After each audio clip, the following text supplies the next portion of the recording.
नमस्कार मेरे प्यारे दर्शकों। मैं हूं प्रवीण और आप सुन रहे हैं हॉरर कहानी। दोस्तों, सबसे पहले मैं आप सभी से दिल से माफी चाहता हूं। मुझे लग रहा है कि आप लोग मुझसे थोड़ा नाराज हैं और वजह भी सही है। काफी समय से नई कहानियां आप तक नहीं पहुंच पा रही थीं और जिन स्टोरीज के पार्ट 2 बाकी थे वो भी मैं समय पर नहीं दे सका। दरअसल पिछला महीना मेरे लिए काफी व्यस्त रहा। कई काम एक साथ चल रहे थे जिनमें मैं पूरी तरह उलझा हुआ था। इसी वजह से वीडियो अपलोड करना तो दूर, ठीक से बैठकर वीडियो एडिट भी नहीं कर पा रहा था। इस बारे में मैंने कम्युनिटी पोस्ट के जरिए आपको बताया भी था, लेकिन फिर भी आपका इंतजार लंबा हो गया। अब मैं वापस आ गया हूं और वादा करता हूं कि जिन कहानियों के पार्ट 2 बाकी हैं उन्हें एक एक करके जल्द से जल्द आपके सामने लेकर आऊंगा। आपका इंतजार, आपका प्यार और आपका सपोर्ट ही मुझे आगे बढ़ने की प्रेरणा देता है। तो चलिए अब बिना किसी देरी के कहानी को शुरू करते हैं। कुछ साल पहले प्रोफेसर राजेंद्र, प्रोफेसर नलिनी, रमन और उसकी पूरी रिसर्च टीम राजस्थान की एक गुप्त और रहस्यमयी जगह की खोज करने गए थे। लेकिन वहां पहुंचते ही सबके साथ कुछ ऐसा हुआ जिसे कोई समझ नहीं पाया। पूरी टीम एक एक करके गायब हो गई और बचा सिर्फ रमन, क्योंकि वह उस जगह की सीमा तक पहुंचा ही नहीं था। सालों बाद अधूरी सच्चाइयों को जानने की जलन लिए रमन दोबारा उसी रास्ते पर निकला, इस बार अपनी सीक्रेट गर्लफ्रेंड रश्मि और नई टीम के साथ। रास्ते में अचानक उसे प्रोफेसर नलिनी दिखाई दी और उनका यह मिलना कहानी को और भी रहस्यमयी बना देता है। टीम एक छोटे से गांव सामी में ठहरी, जहां रमन को प्रोफेसर राजेंद्र की वो अंतिम डायरी मिलती है जिसे उन्होंने गायब होने से पहले अपने बेटे को भेजा था। उस डायरी में खुलासा होता है कि प्रोफेसर राजेंद्र ने रमन को भी इस अभियान में शामिल होने के लिए कहा था और साथ ही श्याम पांड्या नाम के एक रहस्यमयी आदमी का भी जिक्र था। डायरी में यह भी दर्ज था कि वे सब एक ऐसे स्थान पर पहुंचे थे जिसे डायनों का गांव कहा जाता था, कागला ओट। यही वह जगह थी जहां कई साल पहले एक राजा ने एक डायन की सहायता से युद्ध जीता था। बदले में डायनों की रानी ने राजा की बेटी मांगी थी, लेकिन समय आने पर राजा ने वादा तोड़ दिया और धोखे से उन्हें हमेशा के लिए कागला ओट में कैद कर दिया। जब रमन और उसकी टीम इस जगह पहुंची तो उन पर भी भयंकर हमला हुआ। किसी तरह सिर्फ रमन और उसके 2 साथी बचकर निकल पाए, लेकिन रश्मि, उसने खुद को जानबूझकर उसी भयानक जगह में बंद कर दिया। किसी बड़े रहस्य के लिए या किसी बलिदान के कारण, ये अभी तक कोई नहीं जानता। अगर आपने इसका पहला पार्ट नहीं देखा है तो पहले उसे जरूर देख लीजिए, वरना आगे की कहानी समझना मुश्किल हो सकता है। रमन को कुछ समझ नहीं आ रहा था कि वह क्या करे। रश्मि की सच्चाई उसे पता नहीं थी। उसे डायन ने रश्मि को बाइसा क्यों कहा था और वह जानबूझकर वहां क्यों रह गई थी। रमन इस वक्त बहुत परेशान था और इस कमरे में बैठा हुआ था जहां पर वह लोग पिछली रात को रुके थे, यानी कि सामी गांव के उस घर में जहां पर वह लोग ठहरे हुए थे। तू तो वहां से बचकर आ गया, लेकिन तूने कितने लोगों की जान ली, तुझे पता भी है? ये वही आवाज थी जो उसे सुनाई दी थी जब उसने पहली बार 2 डायनों को देखा था जो कौवे के रूप में थीं। उन लोगों ने मुझे क्यों छोड़ दिया? क्या तुम कुछ जानती हो? नहीं, मैं कुछ नहीं जानती। उस जगह के अंदर हम मुर्दा लोग भी नहीं जा सकते। वहां वही जाते हैं जिसका बुलावा आया होता है। 10 साल पहले तेरा बुलावा आया था, लेकिन तू नहीं गया। लेकिन इस बार तू गया। लेकिन तेरी किस्मत देख, तू जिंदा वापस भी आ गया। क्या तूने उन सबको देखा जो लोग वहां पर मर गए थे? उसमें मेरा परिवार भी था। रमन यह सब समझ रहा था, फिर भी वह चुप रहा, क्योंकि इस वक्त उसका मन नहीं था कि किसी के साथ बात करे। उसने पूजा और शुभ को भी वापस भेज दिया था और यह समझाते हुए कहा था कि यहां जो कुछ भी हुआ है वह किसी को न बताए, वरना उनकी जान को भी खतरा हो सकता है। वह लोग वापस जाने से कतरा रहे थे क्योंकि उनके साथ आए सारे लोग खत्म हो चुके थे और उनको डर था कि अगर उन लोगों के बारे में पूछा गया तो वह दोनों क्या जवाब देंगे। लेकिन रमन ने उनको यह कहकर वापस भेज दिया कि यहां पर उससे भी बड़ा खतरा है। कागला ओट में जाने के बाद वह लोग यह तो समझ गए थे कि उस जगह में जाना उनके जीवन की सबसे बड़ी गलती थी। इसीलिए वह लोग रुकने के बजाय वहां से चले गए। वह दोनों तो वहां से चले गए थे, लेकिन रमन वहां से कहां जाता? रश्मि के सिवाय उसका अपना कहने वाला कोई भी नहीं था और अब तो रश्मि प्रेग्नेंट भी थी और उसके पेट में उसका ही बच्चा पल रहा था, तो उसे छोड़कर वह कहां जाएगा? क्या तुम मेरी मदद करोगी रश्मि को वापस लाने के लिए? रमन को वह आत्मा अभी भी दिख नहीं रही थी, लेकिन वह इस तरह से बात कर रहा था जैसे कि वह उसे देख पा रहा हो। कभी उसे आवाज अपने पीछे से आती तो कभी उसके आजू बाजू से, तो कभी कभी तो उसके एकदम सामने से आवाज आती, जैसे कि वह आत्मा एकदम उसके चेहरे के सामने खड़ी हो। इस वक्त उसके कान के पास से आवाज आई, उसके अंदर बिना बुलावे के कोई नहीं जा सकता, इस वक्त तू भी नहीं। अगर मदद की बात की जाए तो शायद जयदेव पंडित तेरी मदद कर सकता है। जयदेव नाम उसे कुछ जाना पहचाना लग रहा था, लेकिन उसे याद नहीं आ रहा था। तभी अचानक उसे प्रोफेसर राजेंद्र की वह डायरी याद आई जिसमें इस नाम का जिक्र किया गया था।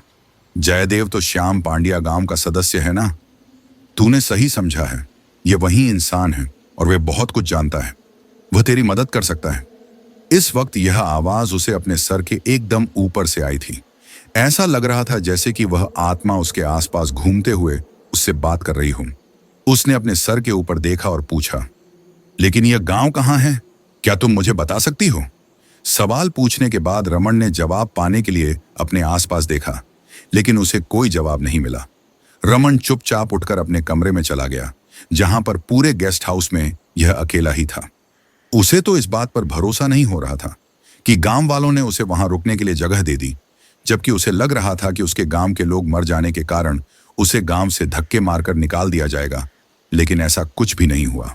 हालांकि रमन ने पहले ही सबको इतना रुपया दे दिया था जिससे कि अगर जो लोग गए हैं वह वापस ना आई तो भी घर वालों को कोई कमी नहीं होगी। लेकिन रुपयों के बदले में कोई अपने घर वालों को कैसे भूल सकता था? अपने कमरे में जाकर वह लेट गया और यह सोचने लगा कि वह जयादेव को किस तरह से ढूंढेगा कि तभी उसे लगाकर उसके खिड़की के पास कोई खड़ा है। उसने जब खिड़की की तरफ देखा तो बाहर से आती चांद की रोशनी में उसे एक परछाई दिखाई दी। खिड़की में सफेद पर्दा लगा हुआ था, इसलिए वह सिर्फ एक परछाई को देख पा रहा था जो एक औरत की लग रही थी, क्योंकि उसके लंबे बाल थे और शायद उसने दुपट्टा जैसी चीज पहनी हुई थी, या तो कोई सलवार कमीज या फिर गांव में पहनने वाली कोई चुनरी वाली ड्रेस।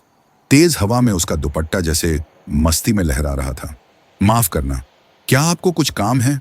मैं सोने की कोशिश कर रहा था। रमन की आवाज सुनकर उसने अपना चेहरा दूसरी तरफ घुमाया, लेकिन कोई जवाब नहीं दिया। जब उस लड़की ने कुछ नहीं कहा तो रमन अपनी जगह से उठा और उसने खिड़की के पास आकर पूछा, क्या आप उन लोगों में से किसी के रिश्तेदार हैं जो मेरे साथ उस गुफा में गए थे? अगर आप उनमें से किसी के रिश्तेदार हैं तो मुझे उन लोगों के लिए बुरा लगता है। मैं उन लोगों को बचा नहीं पाया, इसका मुझे अफसोस है। रमन ने देखा कि पर्दे के पीछे जो कोई औरत खड़ी थी वह चुपचाप थी। उसने अभी तक कोई जवाब नहीं दिया था। जब रमन को कोई जवाब नहीं मिला तो उसने धीरे से अपना हाथ ऊपर किया और एक झटके में पर्दे को खींच लिया। जैसे ही पर्दा हटा, रमन यह देखकर हैरान हो गया कि खिड़की के दूसरी तरफ कोई नहीं था। वहां पर सिर्फ एक दुपट्टा था जो वहां की लकड़ी में फंस गया था और हवा में लहरा रहा था। लेकिन मैंने तो रमन ने खिड़की को पूरा खोला और अपना आधा शरीर बाहर निकालकर इधर उधर देखा, लेकिन वहां पर कोई नहीं था। उसे समझ नहीं आ रहा था कि उसने एक लड़की को वहां पर देखा था, लेकिन अब वह कहां गई? लगता है कि मेरा वहम था, कहते हुए उसने जैसे ही पलटकर अपने बिस्तर की तरफ देखा, उसे खिड़की की परछाई सामने दीवार पर दिखाई दी, जहां पर अभी भी एक लड़की खड़ी थी। उस लड़की का चेहरा शायद रमन की तरफ ही था और परछाई से ही दिख रहा था कि वह उसे घूर घूर कर देख रही थी। यह सब देखकर रमन का गला सूखने लगा, लेकिन उसकी हिम्मत नहीं हो रही थी कि वह पीछे पलटकर उस लड़की को वापस देखे। गेस्ट हाउस बड़ा था और वहां पर वह अकेला था। अगर उसने मदद के लिए किसी को आवाज भी दी तो भी किसी को सुनाई नहीं देगी, क्योंकि उसके आसपास किसी और का घर भी नहीं था। क्या तुम अकेले हो? उसे किसी की फुसफुसाहट सुनाई दी जो अभी भी खिड़की से बाहर की तरफ से आ रही थी। यह आवाज एक लड़की की थी और वह रमन से ही बात कर रही थी, क्योंकि पूरे उस जगह पर वह अकेला ही था। रमन, मेरे सवाल का जवाब दो। अगर तुम अकेले हो तो मैं तुम्हारा साथ दे सकती हूं। रमन डर गया था। न वह पीछे पलटकर उस लड़की को देख पा रहा था और न ही वहां से भागने के लिए अपने कदम उठा पा रहा था। उसने अपनी आंखें बंद की और अपने शरीर में जितनी हिम्मत थी उसे एक साथ जोड़ते हुए पूछा, कौन हो तुम? सिर्फ यह 3 शब्द अपने मुंह से निकालने के लिए उसे न जाने कितनी हिम्मत की जरूरत पड़ी थी। उसका गला सूख रहा था और उसके पास ही टेबल पर पानी का ग्लास ढककर रखा हुआ था, लेकिन उसमें इतनी हिम्मत नहीं थी कि वह उसे उठाकर पी सके। तभी उसकी आंखों के सामने वह गिलास अपनी जगह से उठा और हवा में उड़ते हुए रमन के सामने आकर रुक गया। पहले तुम पानी पियो, फिर मुझे तुमसे कुछ बात करनी है। पानी का ग्लास उसके चेहरे के सामने हवा में झूल रहा था। रमन ने अपने कांपते हुए हाथ ऊपर किए और पानी का गिलास पकड़कर उसे अपने होंठों के पास ले आया। उसे इस बात पर शक था कि उसे पानी पीना चाहिए या नहीं, क्योंकि क्या पता पानी में कुछ मिलाया हो या फिर किसी बुरी शक्ति के हाथों से पानी पीने से उसे कोई खतरा हो सकता है। डरने की जरूरत नहीं है, तुम इसे पी सकते हो। तुम्हें नुकसान पहुंचाकर मुझे भी कुछ नहीं मिलेगा। यह बात सुनने के बाद भी रमन ने पानी के ग्लास को हाथ नहीं लगाया था। उसने हिम्मत करते हुए पूछा, जब तक मुझे आपके बारे में कुछ पता नहीं चल जाता, मैं आपकी किसी भी बात पर भरोसा नहीं कर सकता। मैं इस वक्त उस जगह से आया हूं जहां पर हर चीज, हर भरोसा टूटता है।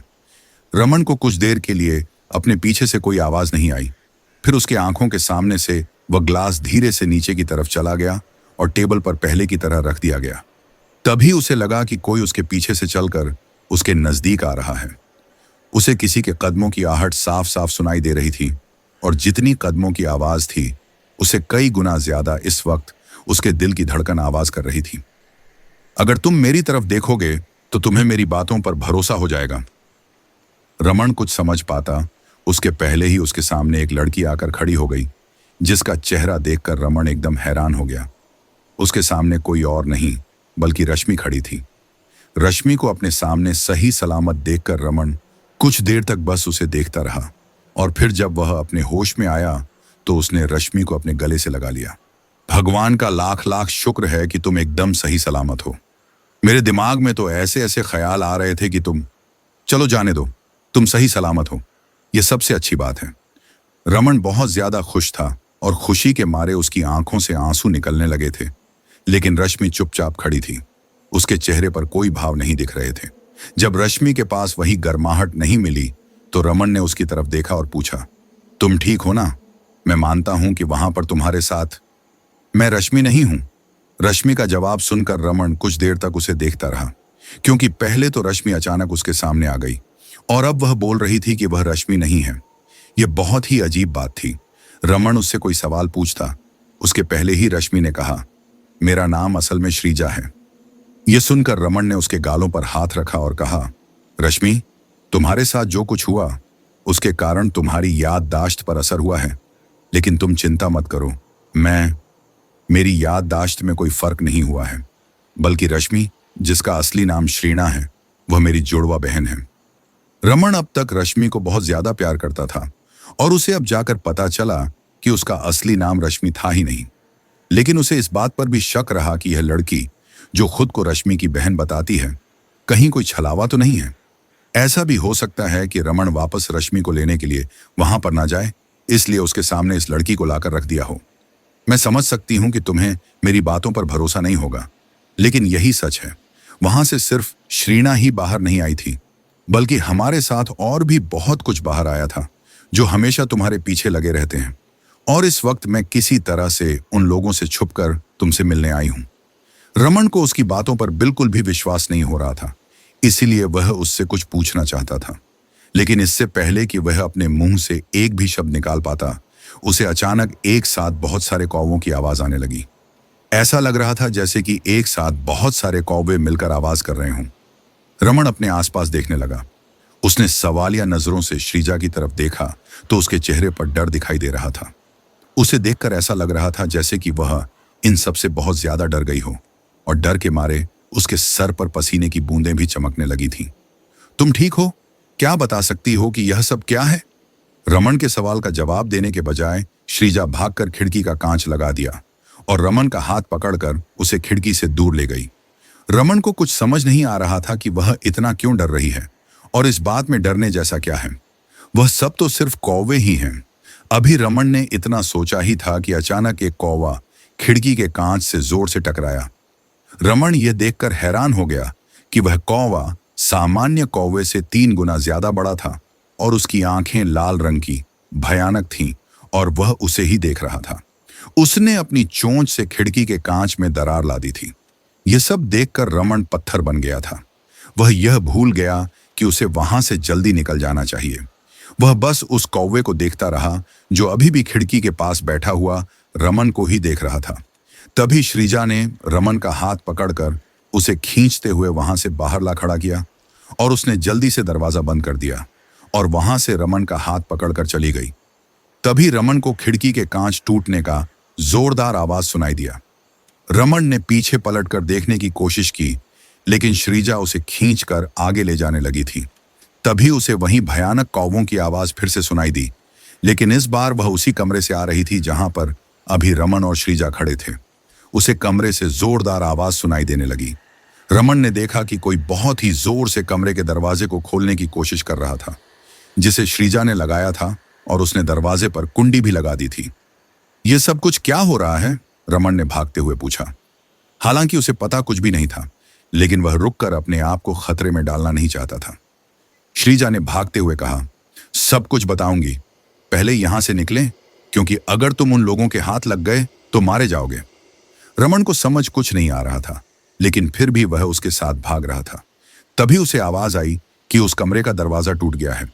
श्रीजा ने रमन का हाथ पकड़ा और उसे एक कोने में ले जाकर छुप गई, और दोनों उस तरफ देखने लगे जिस तरफ से आवाज आई थी। रमन को किसी के कदमों की आवाज आ रही थी, जो बहुत ज्यादा भारी थी, और उसकी आवाज भी बहुत ज्यादा डरावनी थी, क्योंकि चलते वक्त वह गुस्से में गुर्रा रहा था। तभी उसे एक परछाई दिखाई दी, जो एक बहुत बड़े कौवे की थी। रमन को कुछ समझ नहीं आ रहा था कि आखिर वह किसकी परछाई है, लेकिन तभी उसने देखा कि करीब 8 फीट लंबा कौवा पूरे घर में घूम रहा है। रमन उसके बारे में कुछ पूछने ही वाला था, लेकिन श्रीजा ने उसे चुप रहने का इशारा किया। तभी अचानक दरवाजे के बाहर से किसी के चलने की आवाज आई। धीरे से दरवाजा खुला और अंदर एक आदमी आ गया। यह वही था जो रमन के लिए खाना लाता था। रमन यह देखकर परेशान हो गया, क्योंकि इतना बड़ा कौवा उस आदमी को तुरंत मार डालता, इसलिए वह उसे आवाज देने लगा। लेकिन तभी श्रीजा ने अपना हाथ रमन के मुंह पर रख दिया। अगर जिंदा रहना चाहते हो तो मुंह में से एक शब्द भी मत निकालना। रमन को उसकी फिक्र हो रही थी। रमन ने श्रीजा को इशारे से उस आदमी को बचाने के लिए कहा, लेकिन श्रीजा के चेहरे पर नाकामी के भाव दिखाई दे रहे थे। तभी रमन को किसी की चीख सुनाई दी। जब उसने पीछे पलटकर देखा तो वह बड़ा सा कौवा उस आदमी को अपनी चोंच से मार रहा था और उसके मांस को नोच नोच कर खा रहा था। वह आदमी खुद को बचाने के लिए हाथ पैर मारने की कोशिश कर रहा था, लेकिन उसे बड़े कौवे ने उसके शरीर को अपने पंजे के नीचे दबा रखा था। जल्दी निकलो यहां से, वरना तुम्हारी भी वही हालत होगी। कहते हुए श्रीजा रमन को खींचकर दूसरे दरवाजे से बाहर निकाल ले गई। ये सब देखकर रमन बहुत ज्यादा डर गया था, और अब तो वह चाहकर भी उस आदमी की मदद नहीं कर सकता था। वह चुपचाप श्रीजा के पीछे पीछे चल रहा था। उसने श्रीजा की तरफ देखा, जिसके चेहरे पर कोई भाव नहीं थे। तुमने उस आदमी की मदद क्यों नहीं की? क्योंकि मैं नहीं कर सकती थी। मेरे में इतनी ताकत नहीं है कि मैं इतने सारे डायनों का सामना कर सकूं। अगर मैं उसे बचाने जाती तो हम दोनों को खतरे में डाल देती। रमन को गुस्सा आ रहा था, लेकिन यह समझ नहीं आ रहा था कि किसके ऊपर। उसे श्रीजा के ऊपर गुस्सा करना चाहिए, जो उसकी मदद करना चाहती थी लेकिन नहीं कर सकती थी, या फिर अपने ऊपर गुस्सा करना चाहिए कि उसने उस आदमी को बचाने के लिए कुछ नहीं किया। रमन, तुम उसे नहीं बचा सकते थे। रमन इन सब से बहुत ज्यादा परेशान हो गया था। उसने अपने बालों को पकड़ते हुए कहा, यह सब देखकर मेरा सर दर्द से फटा जा रहा है। समझ नहीं आ रहा है कि यहां क्या हो रहा है। तुम रश्मि के जैसे दिखाई देती हो, लेकिन कह रही हो कि तुम रश्मि नहीं हो, और वह लोग रश्मि को बाइसा क्यों कह रहे थे? तुम्हारे पास मेरे सवाल का जवाब नहीं है। श्रीजा चुपचाप खड़ी होकर उसे देख रही थी। जब रमन ने अपनी बात खत्म की, तब उसने शांति से कहा, सवालों के जवाब इतनी आसानी से कैसे मिल सकते हैं रमन? तुम्हें अगर सवालों के जवाब चाहिए तो श्याम पांड्या जाना चाहिए, क्योंकि मैं भी ज्यादा कुछ नहीं जानती हूं।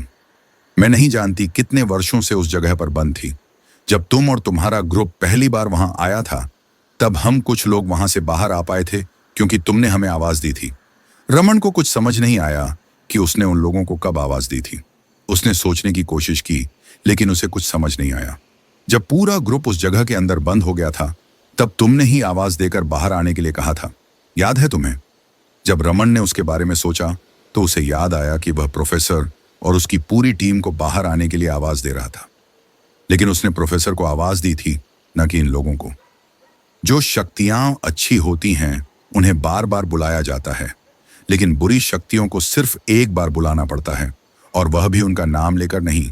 सिर्फ बाहर आओ या फिर मेरे साथ चलो बोलने से ही वह तुम्हारे साथ चली जाती हैं। तुमने कहा था कि बाहर आ जाओ, और उन लोगों ने हमें बाहर भेज दिया। रमन को समझ आया कि उसने बाहर आने के लिए कहा था, लेकिन उसने शायद प्रोफेसर का नाम नहीं लिया था। उसकी एक छोटी सी गलती बहुत बड़ी मुसीबत बन गई थी। लेकिन उन लोगों को मेरा बच्चा क्यों चाहिए, इसका जवाब तो मेरे पास भी नहीं है।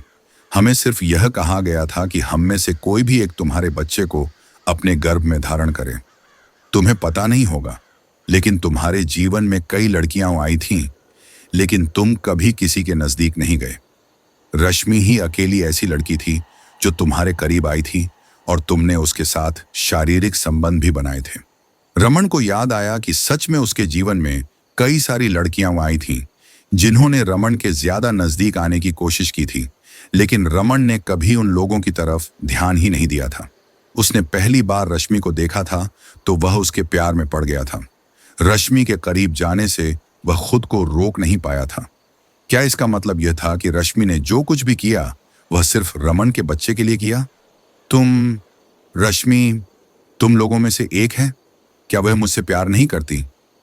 रमन के चेहरे पर आई उदासी को देखकर श्रीजा को भी बुरा लग रहा था, लेकिन उसने कोई जवाब नहीं दिया।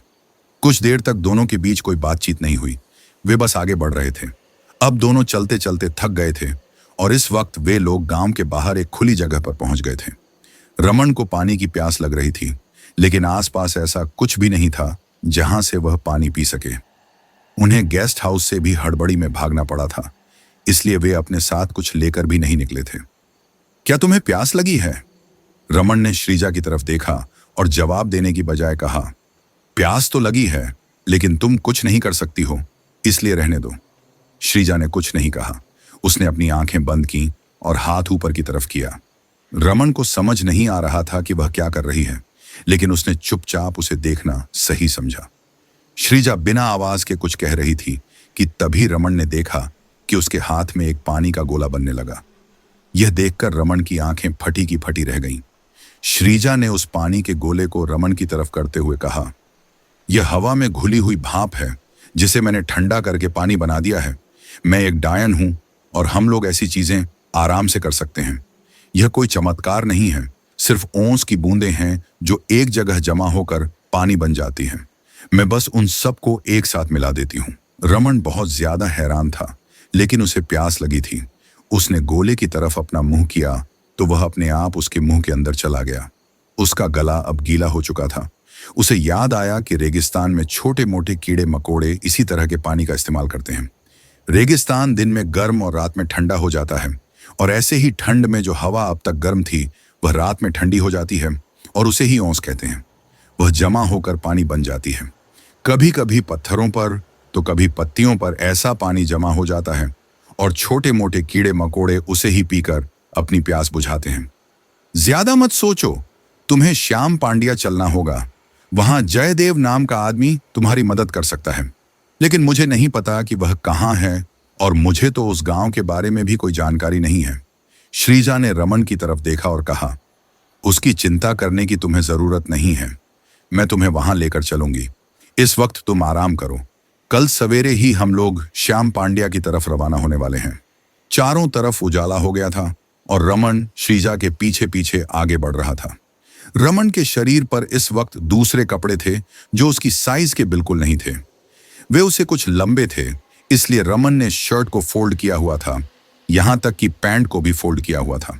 उसने अपनी डीली शर्ट को देखा और कहा, जब तुम दूसरों के कपड़े चुरा सकती थी तो मेरी ही ले लेती। ये मुझे बिल्कुल भी फिट नहीं हो रहा है। श्रीजा ने पीछे पलटकर एक बार रमन और उसके कपड़ों को देखा और कहा, चिंता मत करो, ये कपड़े भी तुम्हें अच्छे दिख रहे हैं और वैसे भी तुम अपनी शादी के लिए लड़की देखने नहीं जा रहे हो। रमन ने कुछ नहीं कहा और चुपचाप उसके पीछे चलने लगा। आगे जाकर वे लोग एक बस में बैठ गए। रमन को नहीं पता था कि उसे कहाँ जाना है। वह बस श्रीजा के पीछे पीछे जा रहा था। बस में बहुत ज्यादा भीड़ थी। जहां 3 लोगों को बैठना चाहिए वहां 5-5 लोग बैठे हुए थे। वहां पर ज्यादातर लोग आसपास के गांवों के थे, जो कभी रमन और उसके कपड़ों को देख रहे थे तो कभी श्रीजा को। श्रीजा ने इस वक्त जीन्स और शर्ट पहनी हुई थी और उसका टी शर्ट स्लीवलेस था, जहां से उसका गोरा शरीर साफ दिखाई दे रहा था। रमन यह सब नोटिस कर रहा था, लेकिन उसने कुछ कहा नहीं और फिर अपने बाजू में बैठी श्रीजा से पूछा, हम लोग कैब भी कर सकते थे ना? ये कोई शहर नहीं है, गांव का इलाका है। यहाँ पर कोई कैब नहीं मिलती? ये आखिरी बस थी जो उस जगह जा रही थी जहां हमें जाना है। बस काफी पुरानी लग रही थी, लेकिन फिर भी इतने सारे लोगों को एक साथ लेकर आगे बढ़ रही थी। पहले ही बहुत गर्मी थी और ऊपर से बस में इतने सारे लोग होने के कारण गर्मी और भी ज्यादा महसूस हो रही थी। 2-3 घंटे का सफर रमन को 2 साल जितना लंबा लग रहा था। आखिरकार वे लोग तारानगर नाम की जगह पर उतर गए। अब तक सूरज आसमान में ऊपर चढ़ चुका था। ये कौन सी जगह है और हमें यहाँ से कहाँ जाना है? ये तारानगर है। यहाँ से थोड़ी दूरी पर श्याम पांड्या गांव है।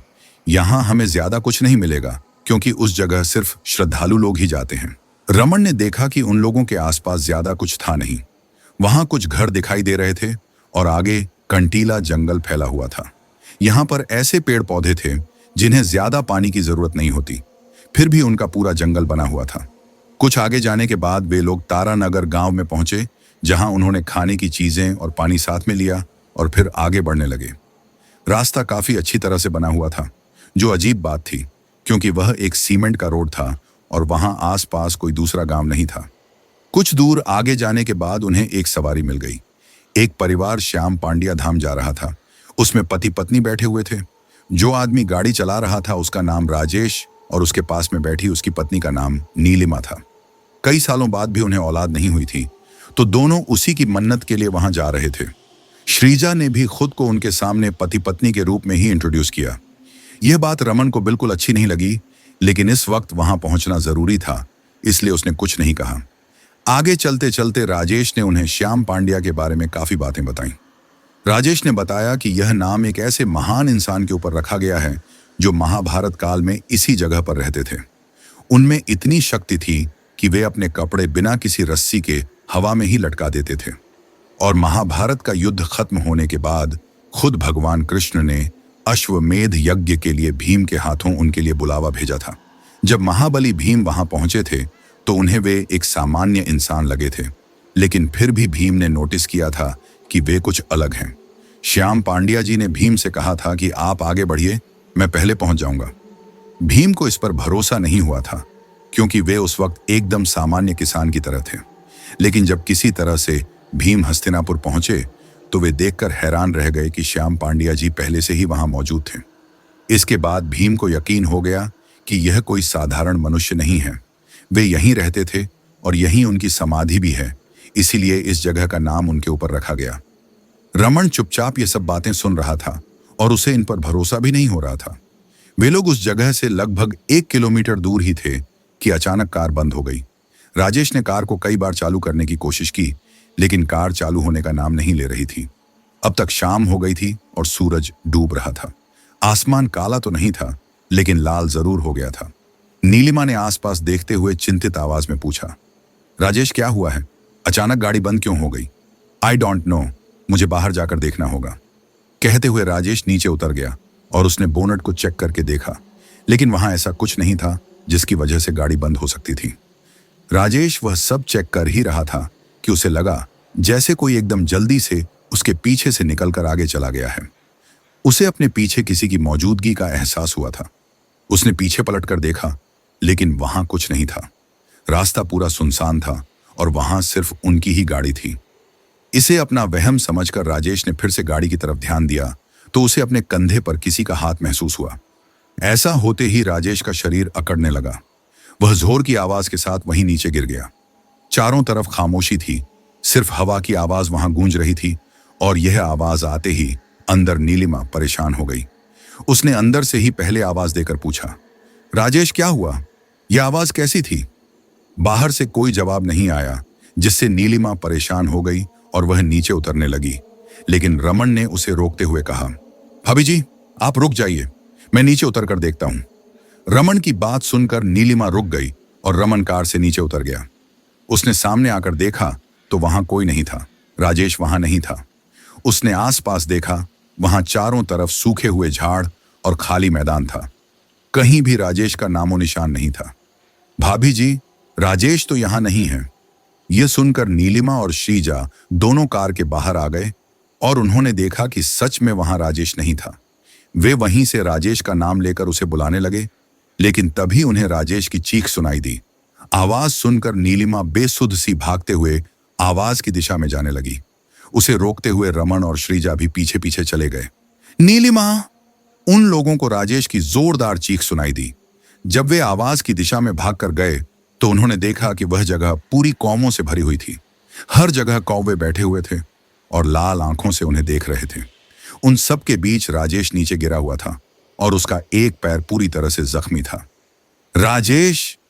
चीखती हुई जब नीलिमा राजेश के पास जाने लगी, तभी एक कौवा उड़कर अपनी चोंच से नीलिमा की गर्दन पर वार कर गया, जिससे वह चीखते हुए वहीं बैठ गई।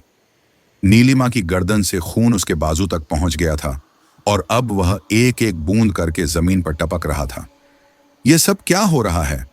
क्यों इन लोगों को परेशान कर रहे हो? रमन ने चीखते हुए उन सबको बारी बारी देखते हुए कहा। श्रीजा ने रमन को पीछे खींचते हुए कहा, पागल मत बनो, उन लोगों के सामने जाने की हिम्मत भी मत करो, वरना। श्रीजा, मेरी प्यारी सखी, मैंने कभी नहीं सोचा था कि तू इसकी मदद करेगी। देखो केतकी, तुम उन लोगों को क्यों परेशान कर रही हो? उन दोनों को जाने दो। श्रीजा ने उस लड़की से कहा जिसका नाम शायद केतकी था। अब तक हल्का हल्का अंधेरा हो गया था और रमन उस लड़की जिसका नाम केतकी था का चेहरा ठीक से देख नहीं पा रहा था, क्योंकि उसके बाल उसके चेहरे को ढक रहे थे। तुम चाहती हो कि मैं उन लोगों को छोड़ दूं? चलो ठीक है, छोड़ देती हूं। उसने इतना ही कहा था कि आसपास के जो कौवे अब तक शांत बैठे थे, वे अचानक उड़कर उन दोनों पर हमला करने लगे और उनकी चीखों से वह जगह गूंजने लगी। रमन आगे आया और उसने केतकी को पीछे धक्का देते हुए कहा, इन दोनों को छोड़ दो, तुम्हें मेरी जरूरत है, तुम मुझसे बात करो ना। जैसे ही केतकी पीछे गई, उसने अपना चेहरा ऊपर करके रमन की तरफ देखा तो रमन हैरान हो गया, क्योंकि यह लड़की 2 साल पहले उसके पास ट्यूशन के लिए आई थी। उसने 6 महीने तक रमन के पास हिस्ट्री और मॉन्यूमेंट के बारे में पढ़ाई की थी।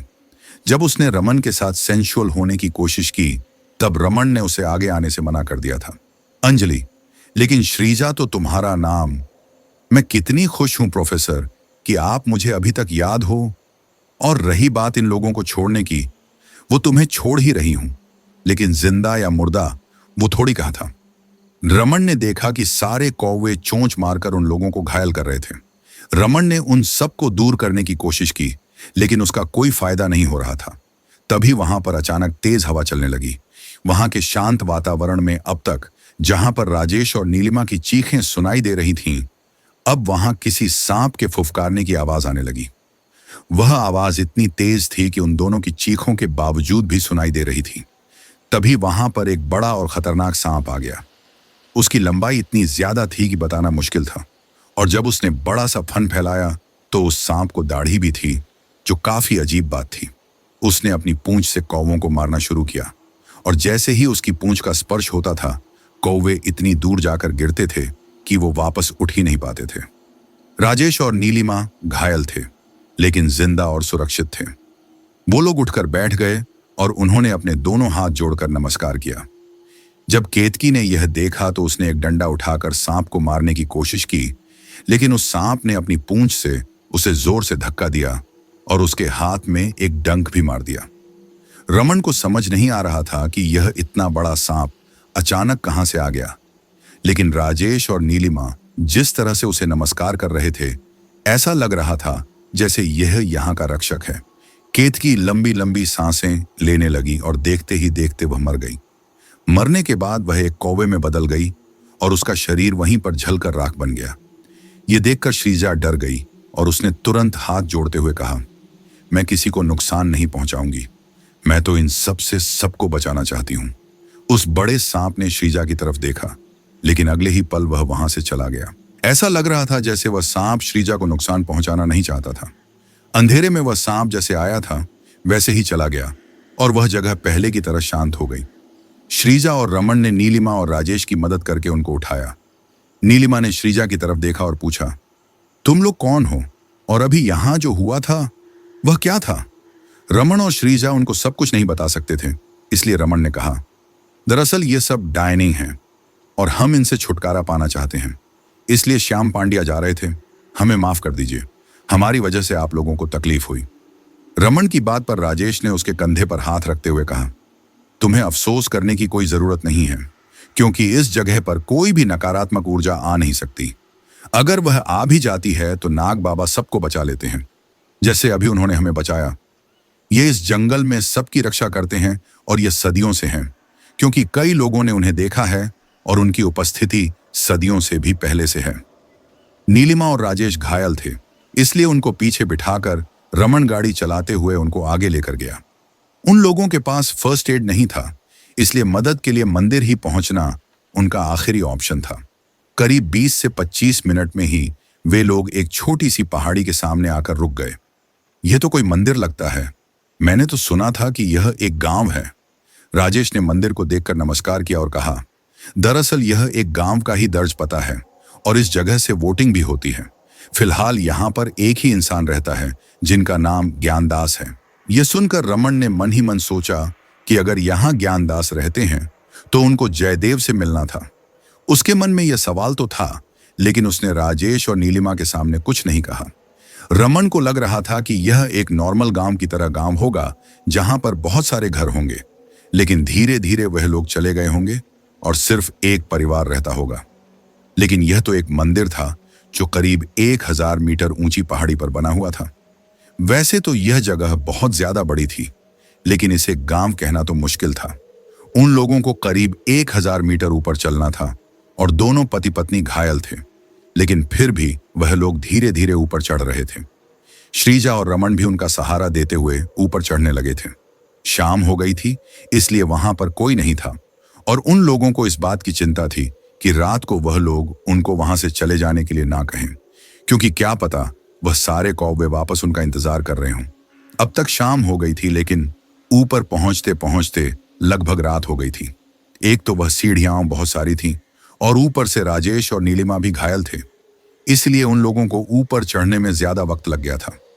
जब वह लोग ऊपर पहुंचे तब वहां मंदिर के पुजारी बाहर ही खड़े थे, जैसे कि वह उन लोगों का ही इंतजार कर रहे हों। वहां पहुंचकर रमन को बहुत शांति महसूस हो रही थी। उन लोगों ने पहले दर्शन किए और फिर ज्ञानदास पुजारी ने उन लोगों को रहने के लिए एक कमरा दे दिया जहां पर वह लोग रुक सकते थे। उन लोगों ने मिलकर खाना भी बनाया और चुपचाप खाना खाकर सब लोग सो गए। तब रमन के कमरे में दस्तक हुई। क्योंकि रमन और श्रीजा ने एक दूसरे को पति पत्नी बताया था, इसलिए वह लोग एक ही कमरे में थे। हालांकि श्रीजा बिस्तर में लेटी हुई थी और रमन नीचे। रमन ने जैसे ही दरवाजा खोला, वहां पर ज्ञानदास जी खड़े थे। मुझे तुम लोगों का इंतजार था, लेकिन मुझे तो जयदेव जी से मिलना था। प्रोफेसर राजेंद्र की डायरी में तो किसी जयदेव नाम के आदमी का जिक्र किया था। रमन ने उनके आते ही सवाल पूछ लिया था। ज्ञानदास जी ने चेहरे पर मुस्कान लाते हुए कहा, मेरे पहले यहां पर दूसरे पुजारी थे और उनके पहले जयदेव जी थे। वैसे तो उनकी अब तक मृत्यु हो गई है, लेकिन आत्मा बनकर उन्होंने कई लोगों को रास्ता दिखाया है। यह सुनकर रमन हैरान हो गया, क्योंकि यह ज्यादा पुरानी बात नहीं थी। यह सिर्फ 10 से 11 साल पुरानी बात थी। इसका मतलब यह था कि जयदेव जी आत्मा बनकर प्रोफेसर राजेंद्र से मिले थे। रमन उनको कोई सवाल पूछता, उसके पहले ही ज्ञानदास जी ने एक डायरी, जो दिखने में बहुत पुरानी लग रही थी, रमन के हाथ में देते हुए कहा, इसमें बहुत सारी ऐसी बातें लिखी हैं जो तुम्हारी मदद कर सकती हैं। सच बात तो यह है कि मुझे तुम्हारे और तुम्हारे काम के बारे में कुछ नहीं पता, सिर्फ यह डायरी तुम्हारी मदद कर सकती है। मैं चलता हूं, मुझे सवेरे मंदिर में पूजा करना है। इतना कहकर वह वहां से चले गए। श्रीजा, जो अब तक चुपचाप खड़ी थी, वह जल्दी से रमन के पास आकर बैठ गई, क्योंकि उसे भी डायरी में यह देखना था कि क्या लिखा है। श्रीजा इस वक्त रमन के इतने नजदीक बैठी थी कि रमन को अनकंफर्टेबल फील नॉनसाउंड हो रहा था, लेकिन उसने कुछ कहा नहीं। उसने जल्दी से डायरी खोली तो उसमें एक नक्शा था। रमन ने यह नक्शा पहले भी देखा था। प्रोफेसर राजेंद्र के पास भी ऐसा ही नक्शा था और यह नक्शा एक जगह के बारे में बताता था, जो था भैरवगढ़। रमन ने पेज पलटा तो उसमें कुछ लिखा हुआ था। इसी जगह पर सदियों पहले एक शहर हुआ करता था जो काफी संपन्न था, परंतु उसके ऊपर डायनों का श्राप था। डायनों ने मदद के बदले में भैरव सिंह की बेटी को मांग लिया था। हालांकि उनके परिवार में 2 पीढ़ियों तक किसी भी बेटी का जन्म नहीं हुआ, लेकिन जब उनके तीसरे बेटे भैरव सिंह की वहां पर बेटी का जन्म हुआ, तो उसी रात डायन वहां पर आ गई। उसने उसकी अभी अभी जन्मी हुई बेटी को मांग लिया, लेकिन भैरव सिंह ने उसे देने से इनकार कर दिया। डायनों की दुनिया में एक नियम होता है कि जब तक कोई भी व्यक्ति अपनी मर्जी से कोई चीज ना दे, तब तक वे ले नहीं सकती हैं। भले ही उसके पूर्वज ने उसे देने का वचन दिया हो, लेकिन देने वालों की भी अनुमति जरूरी होती है। उसे डायन ने चेतावनी दी और तब से उस जगह पर महामारी फैल गई। एक एक करके लोग बीमार होकर मरने लगे। रानी की भी मृत्यु हो गई और महल में भी सब लोग गंभीर बीमारी से पीड़ित रहने लगे। इन सब से तंग आकर भैरव सिंह ने एक बड़े तांत्रिक से उस जगह को बंद करवा दिया और उन डायनों को वहां पर कैद कर दिया। लेकिन इतना सब कुछ होने तक वह नगर पूरी तरह से बर्बाद हो गया था। अब तक वहां पर कुछ ही लोग बचे हुए थे और जो लोग बच गए थे वह भी वहां से जा रहे थे। भैरव सिंह भी अपनी बेटी को लेकर वहां से चला गया और दूसरी जगह पर जाकर रहने लगा। धीरे धीरे समय आगे बढ़ने लगा और उसकी बेटी, जो उसकी बेटी से आगे बढ़ी थी, वह धीरे धीरे और आगे बढ़ने लगी। वह डायनें अभी भी शांत नहीं बैठी हैं, क्योंकि उन्हें अभी भी उस परिवार से एक बेटी की जरूरत है। मुझे इस बात का पता चला तो मैंने इसके बारे में छानबीन की। भैरव सिंह के परिवार का आखिरी वंशज अभी भी जिंदा है और इस वक्त वह एक लड़का है, इसलिए डायनें उसे नहीं मांग सकती। जब मैंने इसके बारे में पता किया तो अब मुझे लगता है कि वह लोग कुछ ऐसा करेंगे जिससे उनको अनुमति मिल जाए। अभी तक मुझे उसकी आखिरी वंशज मिला नहीं है, परंतु यदि मुझे वह मिल जाता है तो मैं चाहता हूं कि यह पत्र उस तक पहुंच जाए। बेटी लेने के लिए उसे माता और पिता दोनों में से किसी एक की भी अनुमति मिल जाए तो वह बेटी को ले सकती है। मुझे अभी तक यह पता नहीं चला कि उन लोगों को भैरव सिंह की बेटी की क्यों जरूरत है, परंतु मुझे ऐसा लगता है कि यह उन लोगों के लिए एक चुनौती जैसा है। वह लोग भैरव सिंह की संतान को लेने के लिए कुछ भी कर सकते हैं। उनको रोकने का सिर्फ एकमात्र उपाय है भैरव सिंह की आत्मा, जो अभी भी इस नगर में निवास करती है। सच बात यह है कि जब कोई इंसान डायन या फिर ऐसी किसी चीज से समझौता करता है तो उनकी आत्मा मुक्त नहीं होती है। उनकी आत्मा इस नगर में बंद होकर रह गई है। जब उन दोनों के बीच में सौदा हुआ होगा तब किसी वस्तु का उपयोग किया होगा जिसमें उसे सोने को बंद के रखा गया होगा। अगर वह वस्तु मिल जाती है तो यह सौदा टूट जाता है। भैरव सिंह तभी सामने आएगा जब उसका वंशज उसे बुलाएगा। अब तक कुछ डायनों की मृत्यु भी हो गई होगी, परंतु उनकी भी आत्मा तब तक मुक्त नहीं होगी जब तक यह सौदा या तो खत्म नहीं हो जाता या फिर पूरा नहीं हो जाता। इस नशे से उसका परिवार का आखिरी वंशज भैरवगढ़ जा सकता है और अपने पूर्वज भैरव सिंह से बात कर सकता है। मेरा आशीर्वाद सदा उसके साथ रहेगा। इतना पढ़ने के बाद रमन ने श्रीजा की तरफ देखा और उसने फिर से वह नक्शा देखा। अब नक्शे के हिसाब से उनको वापस उसी जगह के पास जाना होगा जहां पर उन डायनों को कैद किया गया था, यानी कागला ओट के पास, क्योंकि वह जगह वहीं पर थी। रात भर रमन को नींद ही नहीं आई क्योंकि उसे रश्मि यानी कि श्रीणा की चिंता हो रही थी। साथ में उसके दिमाग में कई सारी बातें चल रही थीं कि शायद वही भैरव सिंह का आखिरी वंशज है, इसीलिए उसकी संतान उस डायन को चाहिए थी। उसने बड़ी लंबी चाल चली थी, क्योंकि अगर एक डायन ही भैरव सिंह के वंशज को जन्म देगी तो उसका समर्थन तो उनको मिलकर ही रहेगा। दूसरी बात यहां यह भी निकल रही थी कि रश्मि यानी कि श्रीणा शायद रमन से प्यार नहीं करती थी। वह सिर्फ रमन से इसीलिए मिली थी ताकि उसके बच्चे को जन्म दे सके। यह सब सोचकर उसे बहुत बुरा लग रहा था, लेकिन वह कुछ नहीं कर सकता था। दूसरे दिन सबसे विदाई लेकर वह लोग वहां से निकल गए। वह दोनों उस जगह पर गए जो नक्शे में बताई थी, लेकिन वह लोग यह देखकर हैरान हो गए कि वहां पर सिर्फ कांटों का जंगल था। चारों तरफ खामोशी और एक तरह की मनहूसियत फैली हुई थी। इसी जगह पर वह किसी पुराने नगर की खोज कैसे कर सकते थे, वह भी इतनी जल्दी। वहां की जमीन बहुत ज्यादा पथरीली थी, जहां पर खुदाई करना भी बहुत मुश्किल था। रमन अगर सरकार से मदद मांगता तो उसके लिए बहुत समय लग जाता, और यहां पर खुदाई करने के लिए उसके पास कुछ प्रूफ भी नहीं था कि यहां पर कोई नगर है। अगर उसे यहां पर कुछ मिल जाता है तो वह सरकार से इसकी रिक्वेस्ट कर सकता था, लेकिन उसमें बहुत समय लग जाता, और अगर वह अपने पैसों से करता तो उसके पास इतने पैसे इस वक्त नहीं थे। मुझे नहीं लगता कि तुम्हें इतनी चिंता करने की जरूरत है। अगर तुम चाहो तो मैं तुम्हारी मदद कर सकती हूँ। रमन ने श्रीजा की तरफ देखा तो उसने आगे कहा, तुम बोल रहे हो कि मैं एक डायन हूं। वहां पर हमारे पूर्वज यानी कि हमारी माताएं मर चुकी थीं, लेकिन फिर भी वह हमें अपनी विद्या सिखाती थी। मैं जमीन खोद सकती हूं, लेकिन सिर्फ रात के समय। रमन ने कुछ सोचा और फिर पूछा, मुझे अभी भी कुछ चीज समझ नहीं आ रही है तुम लोगों के बारे में। तुम लोग सदियों से वहां पर बंद हो, तो फिर बिना किसी पुरुष के तुम लोगों का जन्म कैसे होता है? यह सुनकर श्रीजा ने मुस्कुराते हुए कहा, दरअसल कुछ ऐसे लोग होते हैं जो वहां पर खुदाई करते हुए आ जाते हैं। या फिर अगर कोई इंसान अमावस्या की रात के समय वहां से निकलता है तो हम लोग उसे अंदर से आवाज देते हैं। वह आदमी औरत की आवाज सुनकर वहां पर आ जाता है और फिर हम उसे अंदर बुला लेते हैं। सब लोग उसी से गर्भवती होती हैं और अगर ऐसे में अगर लड़का जन्म लेता है तो उसे मार दिया जाता है और अगर लड़की जन्म लेती है तो उसे अगली डायन बना दी जाती है। इसका मतलब यह था कि वह बिना पुरुष के संतान नहीं कर सकती थी, इसलिए वह बाहर से अपनी इच्छा से किसी को अंदर बुला सकती थी। लेकिन अगर कोई बिना उनकी इच्छा से अंदर जाता था तो बिना वजह मारा जाता था। और फिर उस आदमी का क्या होता है? जब वह बुढ़ा होने लगता है तो उसे मार दिया जाता है। यह सुनकर रमन को लगा कि उसे यह सवाल पूछना ही नहीं चाहिए था। वह उसे डायनों से और उम्मीद भी क्या कर सकता था। लंबी यात्रा के बाद रमन थक गया था। वह तो अच्छा था कि उसने टेंट का कुछ सामान खरीद लिया था, इसलिए उसने 2 टेंट लगा दिए। आज की रात वह आराम करना चाहता था, इसलिए वह अपने टेंट में आराम से सो रहा था। तभी अचानक उसे लगा कि कोई उसे छू रहा है। जब उसने आंखें खोलकर देखा तो वह श्रीजा थी। उसने श्रीजा को दूर किया और वहां से जाने के लिए कहा, लेकिन श्रीजा उससे दूर नहीं जा रही थी। मैं अभी तक कुंवारी हूं, इसलिए मेरी शक्ति नहीं है। जब मेरा कुंवारापन दूर हो जाएगा तो मेरी शक्ति दुगनी हो जाएगी। इसमें इस वक्त सिर्फ तुम मेरी मदद कर सकते हो। रमन को यह सब बहुत अजीब लग रहा था, लेकिन रमन को श्रीजा में रश्मि दिखाई दे रही थी। उसने श्रीजा को अपने करीब खींच लिया और उसके ऊपर आ गया। उसके हाथ श्रीजा के शरीर में घूम रहे थे और उसे कपड़ों की कैद से आजाद कर रहे थे। दोनों के शरीर भट्ठी की तरह ताप रहे थे।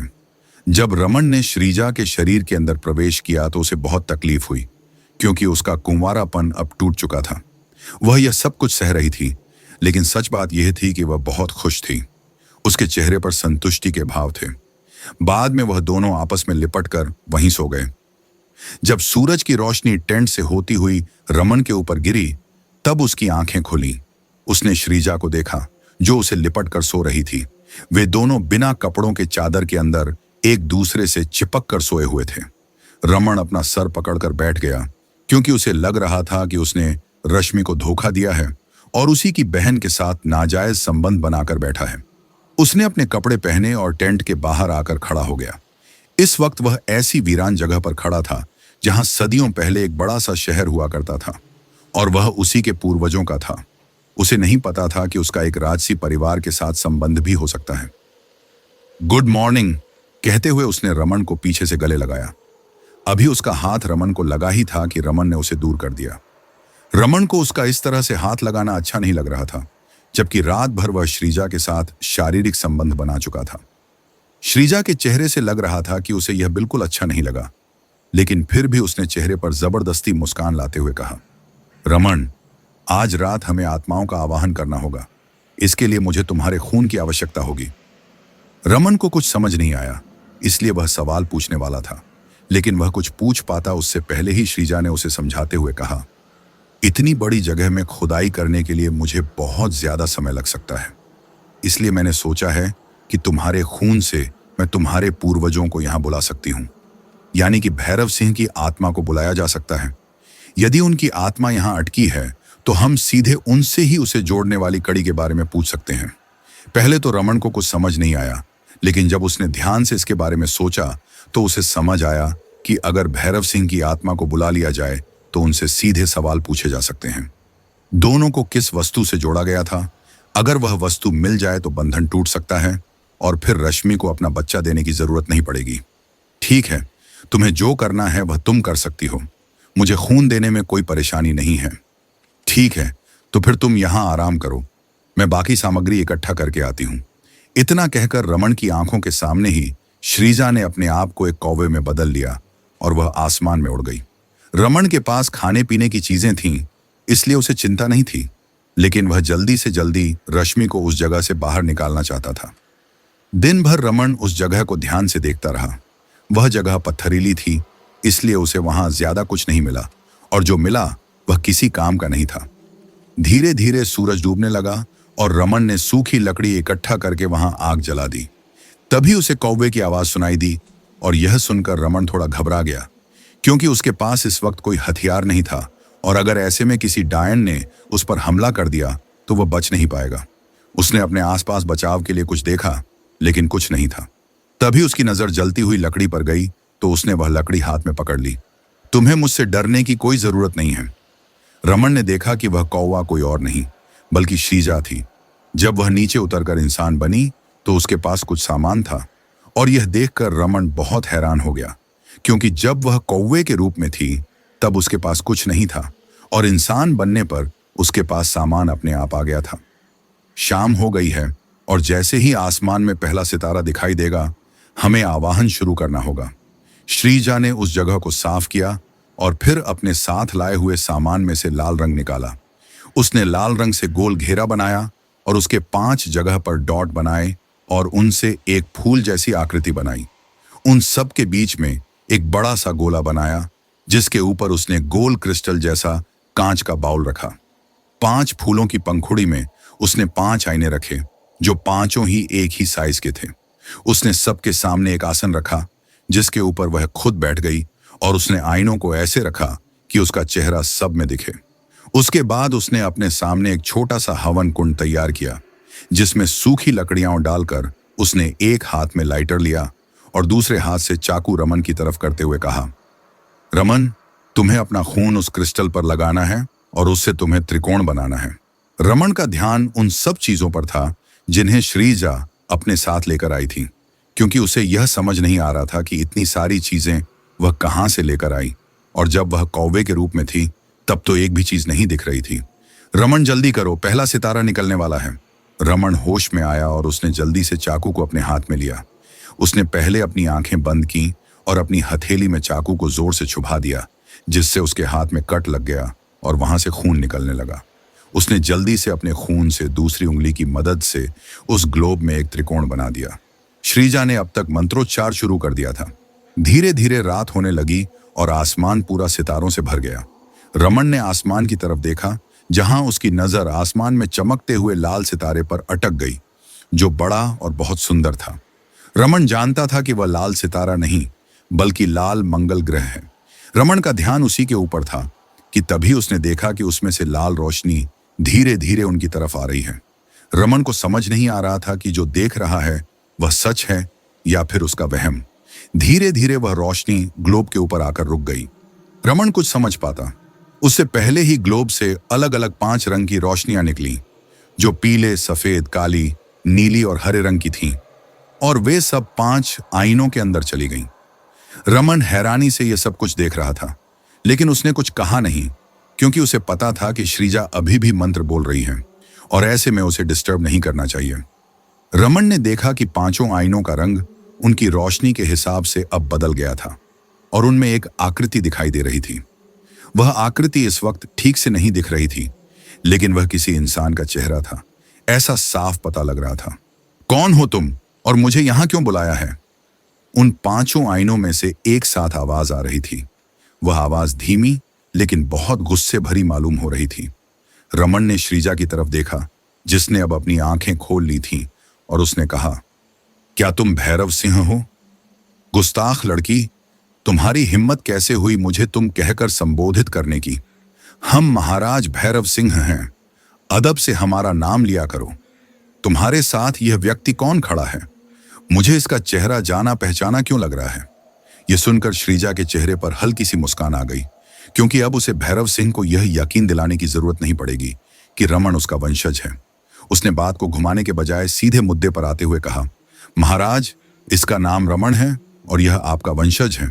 आपने डायन के साथ जो सौदा किया था उसका असर इतने सालों के बाद भी आपके वंशजों के ऊपर बरकरार है। श्रीजा ने सारी बातें बताईं, पहले से लेकर अब तक, और यह भी बताया कि उन्होंने कितना बड़ा खेल रमन के साथ खेला था। यह सब सुनने के बाद भैरव सिंह गुस्से से भर गया। उन लोगों की इतनी हिम्मत कैसे हुई? उन्होंने मेरे वंशज के साथ बहुत गलत किया है। आप अपने आखिरी वंशज को बचा सकते हैं जो रमन का संतान है। आपको केवल उस चीज के बारे में बताना है जिसका उपयोग आपके और उन डायनों के बीच सौदा होते समय किया गया था। क्या आपको पता है कि वह चीज इस समय कहाँ है? श्रीजा की बात सुनकर कुछ समय तक कोई आवाज नहीं आई। रमन ने श्रीजा की तरफ सवालिया नजरों से देखा तो श्रीजा ने उसे शांत रहने का इशारा किया और इशारे से यह भी बताया कि उसे चुप रहना है। रमन इन सब के बारे में कुछ नहीं जानता था, इसलिए चुप हो गया। वह एक मिट्टी की गुड़िया थी जिसके दो टुकड़े किए गए थे। एक टुकड़ा मेरे पास था और दूसरा टुकड़ा उन डायनों के पास था।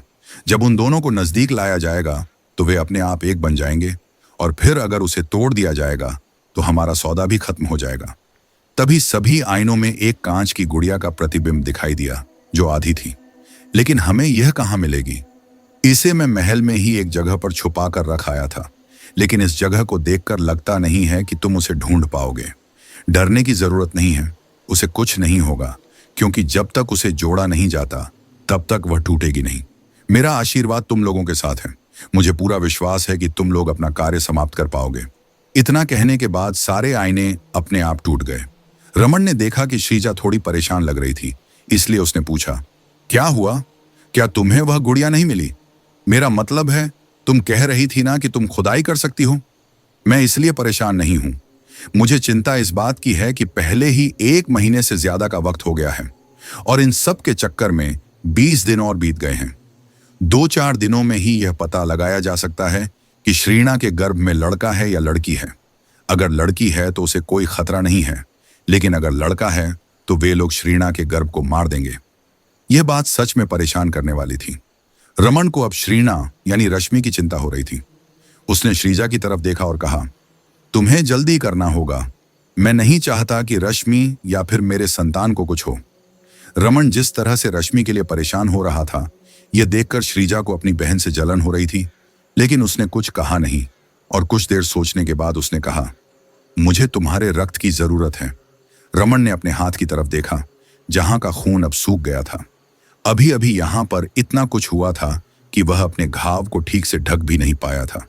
उसने बिना सोचे समझे चाकू से दूसरी जगह पर कट लगाया, जहां से खून निकलने लगा। यह देखकर श्रीजा ने तुरंत वह कांच का गोला उठाया और उसने रमन के खून से उसे लाल रंग का बनाना शुरू कर दिया। कुछ ही देर में उस कांच के गोले का रंग पूरी तरह लाल हो गया था। उसने उसे अपने हाथ में लेकर दूसरे मंत्र का जाप करना शुरू कर दिया और लगातार 1 घंटे तक ऐसा ही करती रही। ऐसा करने के बाद उस कांच के गोले में से एक लाल रंग की रोशनी निकली।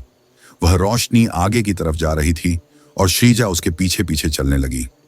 यह देखकर रमन भी उसके साथ चलने लगा। कुछ ही देर में वह लोग एक जगह पर आए।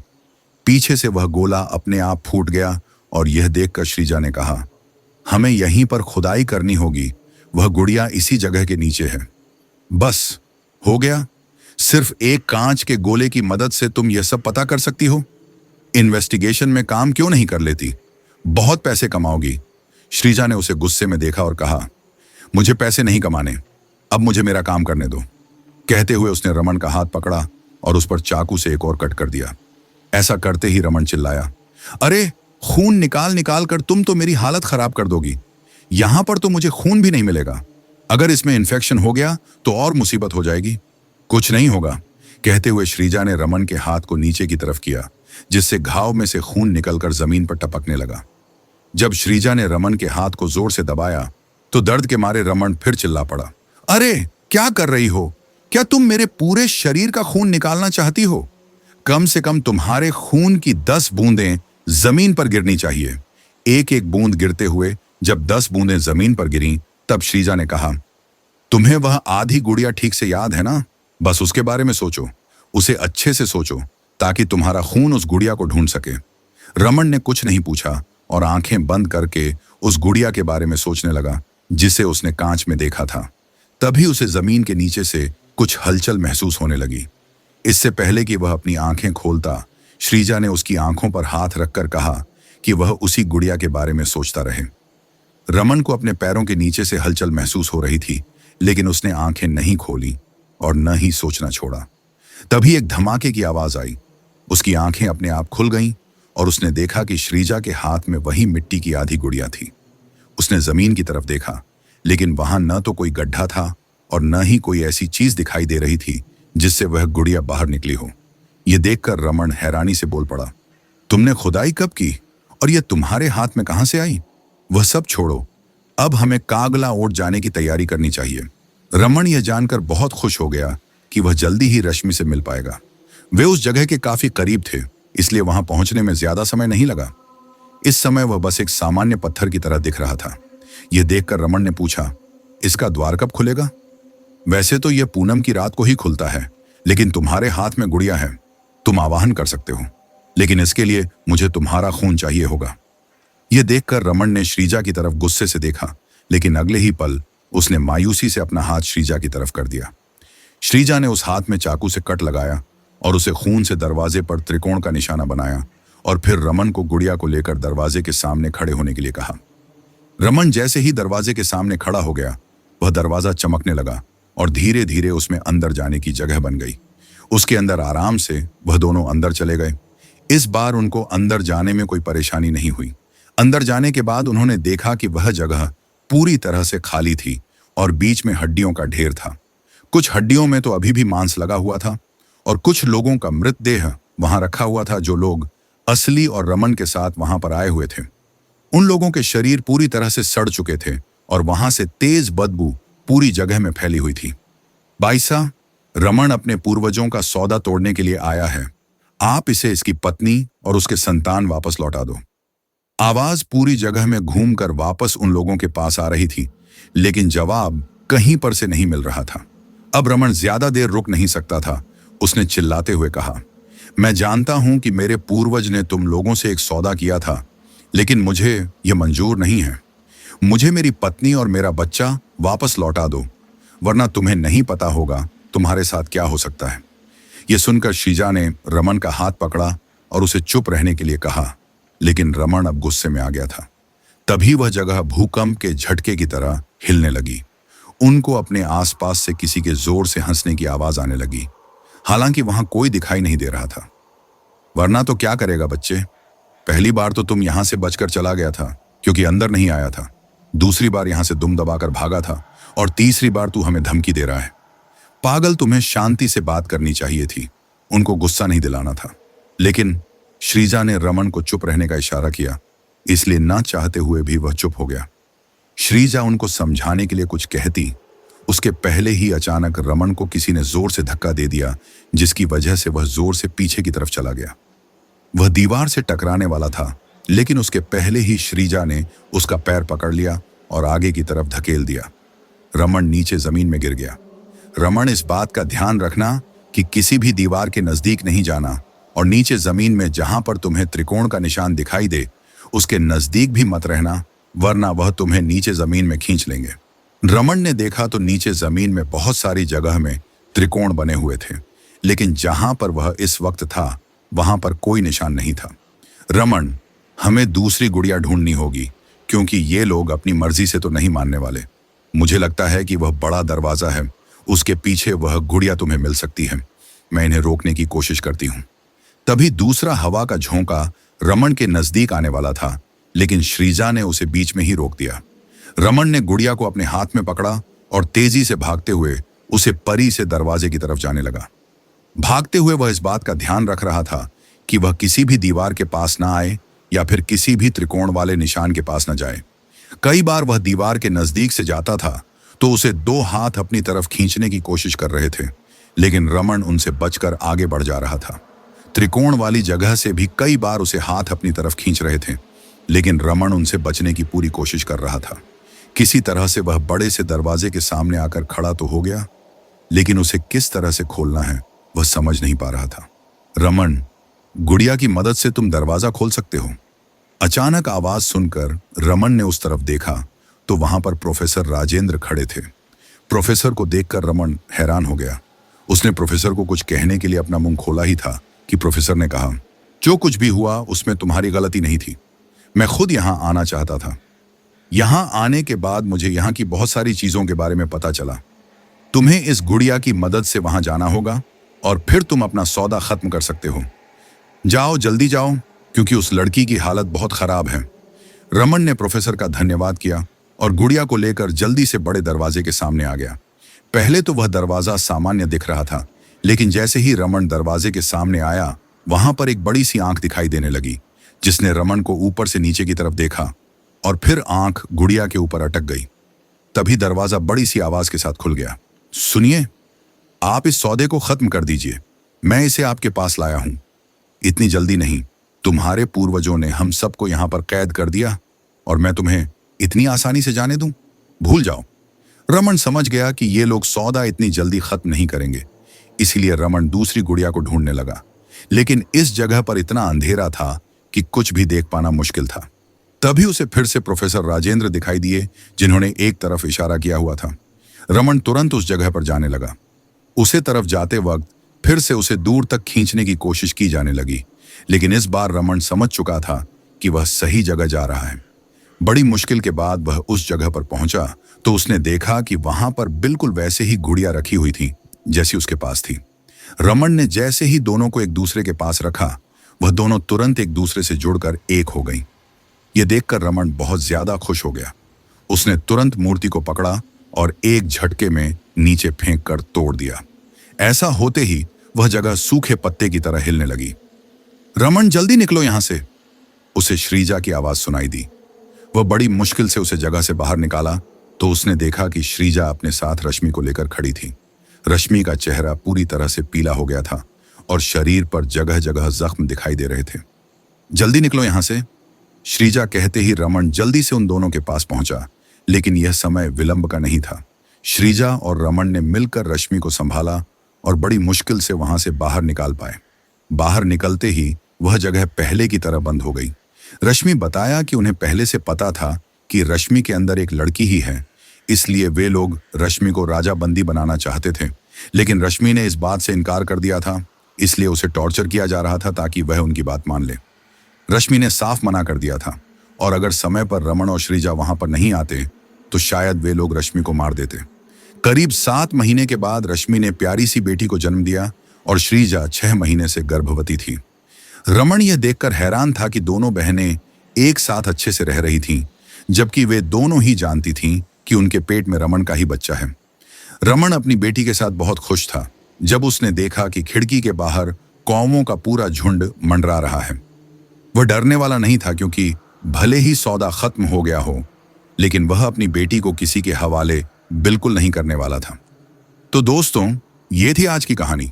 कैसी लगी आपको? नीचे कमेंट करके जरूर बताइए।